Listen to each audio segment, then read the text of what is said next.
They got our spy pilot with a head full of classified information.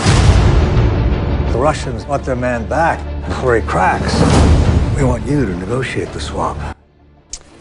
This is a piece of the trailer for the new Steven Spielberg movie, Bridge of Spies. It's based on a true story. Tom Hanks' character works to free an American spy from the Soviets. The spy's name, Francis Gary Powers. And this morning, the son of the real Gary Powers joins us in studio along with Chris Sturdivant, who is helping with an event today at the Safe House to benefit families of fallen soldiers. What an honor to have you guys here. First, let's talk about the plot, because I think it's important to set the stage. So basically, your father was a pilot who was captured basically overseas, and then there has to be a negotiated prisoner release. It's a lot tougher than me just saying it.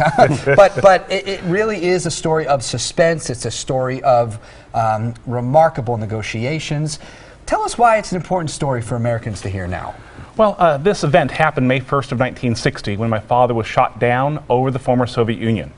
And over the next 2 years, he was a prisoner in a Soviet prison in the former Soviet Union. James Donovan was an attorney here in America.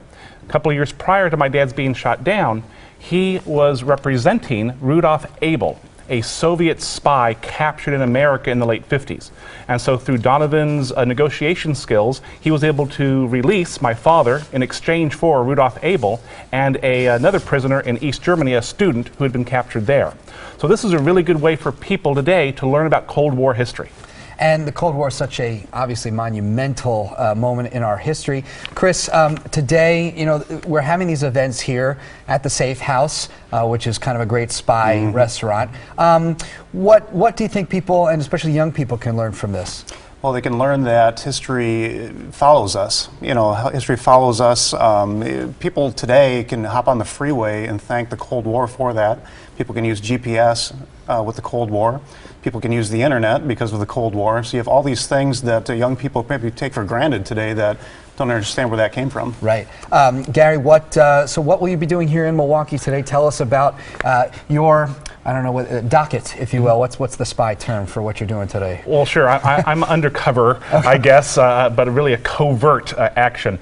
I'm here in Milwaukee to go over to the theater here in town. We're doing a 1 o'clock book signing, a 2 o'clock movie screening of the movie Bridge of Spies, followed by a Q&A session. And then at, I believe, 5 o'clock, 5:30, we go over to the Safe House for a reception.